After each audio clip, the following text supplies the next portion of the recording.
For this one, we had to have presentation aids, so I printed pictures to give to the audience members.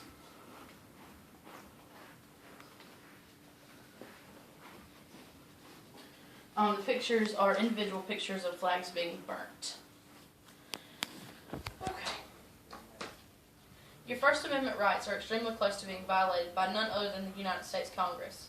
I refer to the flag desecration bill that, if passed, would be irreparable damage to our right to free speech and undermine the very principles of which American flag stands.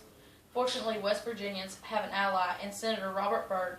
Senator Byrd, who previously favored the bill, now fights to protect our rights by stopping the passage of this bill. I applaud his stand and want to reinforce his position.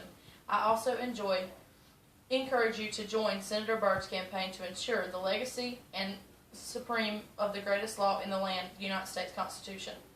Through the Senate expects to vote on this amendment before the 105th Congress adjourns this fall. This is not the first time such a bill has been introduced to Congress. Nonetheless, this is the closest that it has ever come to actually passing through both houses. The Citizens Flag Alliance recorded that the House passed the flag protection resolution by a vote of 310 to 144 on June 12, 1997.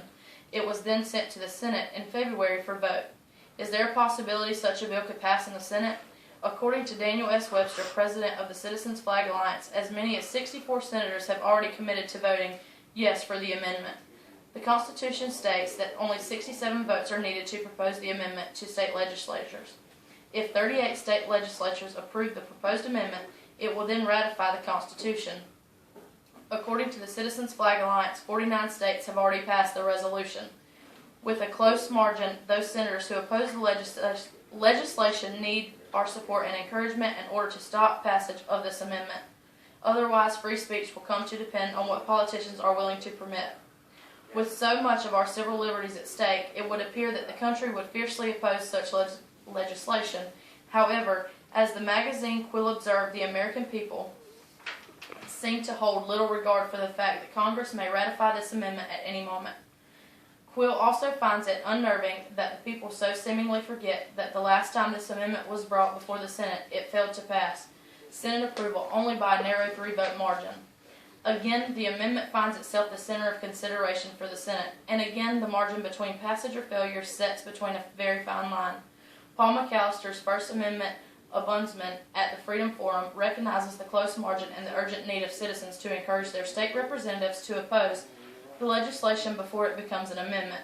He honestly predicts that before we know it, we could have an amendment to the Constitution that would put beyond reach of reasons or the courts to question whether those in power can prohibit and punish the political speech of those not in power. The framers designed the Bill of Rights so that it would restrict the political power of the government. Consequently, the proposed amendment will assert the principle by allowing the government to restrict the symbolic expressions of the people. Though I do not defend flag desecration, I do believe that the amendment obviously conflicts with the First Amendment. The First Amendment of the Constitution plainly states that every citizen is guaranteed the freedom of speech, or that Congress shall make no law abridging the freedom of speech. The framers of the Constitution specifically established the First Amendment as an assurance to liberty. As such, it holds precedence over all other amendments and conflicting laws. How then may we incorporate an amendment that not only conflicts with the First Amendment, but also strikes the very fabric of its intent to protect our liberties? The toughest test of our commitment to political liberties concerns our willingness to tolerate the activities of groups that we find offensive. Though the First Amendment nationally guarantees our right to free expression, the 14th Amendment also challenges our cause in the state by means of the Due Process Clause. The Due Process Clause states that no state shall deprive any person of life, liberty, or property without due process of law. Until 1925, it was legal for the states to pass legislation prohibiting such forms of protest as symbolic speech. Because the Supreme Court had previously denied that the Due Process Clause made the Bill of Rights applicable to the states. However, in the case of Jitlow v. New York, the Supreme Court decided that the freedom of speech and of the press implicated the fundamental personal rights protected by the Due Process Clause, and that the states could no longer breach through legislation those freedoms guaranteed to each individual. This case established the precedence that state laws involving speech violate the freedom of expression's guarantees of the First Amendment, made applicable to the states by the 14th Amendment. Thus, no matter how offensive or repugnant some forms of expression may be, that expression has strong and definite constitutional protection that cannot be encroached by the national or state government. To create an amendment to weaken our civil liberties constitutes a means to further destroy the representation of our national symbol, the flag. Our right to engage in symbolic speech without the fear of government intervention or censor, regardless of how objectionable those views may be to the remainder of the society, defines one of the most important rights we have. Roger Pilon, Senior Fellow and Director of the Center for Constitutional Studies at CATO Institute, supported this belief as he testified before the Subcommittee on the Constitution Committee on the Judiciary, United States House of Representatives on April 30, 1997. He testified that the First Amendment was established to protect political expression and that such expression was essential to society. Our flag represents the beliefs and principles of freedom that each of us revere. To legislation, the expression of our individual beliefs and principles would consequently put freedom in jeopardy. The belief the states by means of the Due Process Clause. The Due Process Clause states that no state shall deprive any person of life, liberty, and property without the process of law. Hold on. You're already at 6. That free expression is essential to society and can be best expressed by a flag desecration controversy that erupted in the fall of 1991 at Elk Grove High School near Sacramento, California. The Elk Grove High School administrators encouraged student organizations to brighten up the school walls by painting murals reflecting their interests. A particular group of students from the model United States Junior Statesman Club decided to celebrate American freedoms with a mural depicting a burning flag along with the textual references of civil liberties. However, Principal Paula Duncan refused to authorize the mural, stating that it could easily be perceived as an endorsement of flag burning.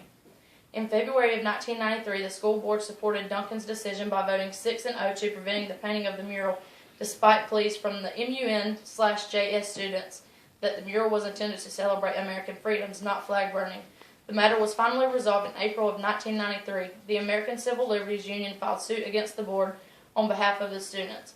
Sacramento County Superior Court Judge Ronald Robbie ruled in favor of the students, holding that the mural constituted student speech and expression that provisions of the California Education Code protect.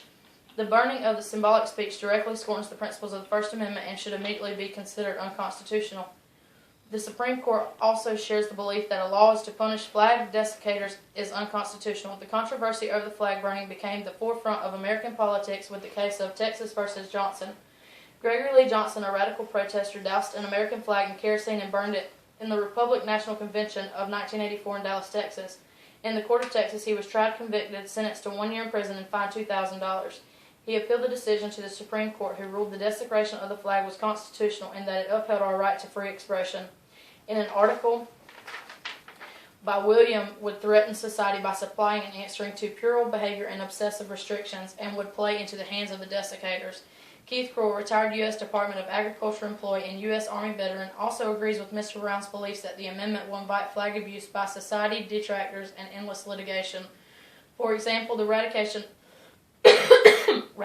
of the Flag Protection Amendment could spur a series of flag-burning demonstrators, much like the demonstrations done during the Vietnam War with draft cards. An article in the Charleston Gazette Online also pointed out that the U.S. could be viewed as a toleration nation such as China, Iraq, and Singapore.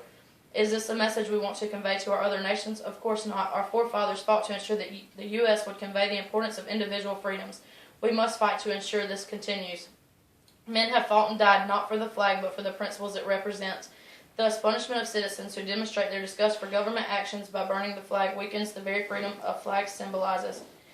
Congress' rejection of the amendment will be an affirmation of free speech in the U.S. However, both your respect and reverence of the flag are needed to fight flag desecration.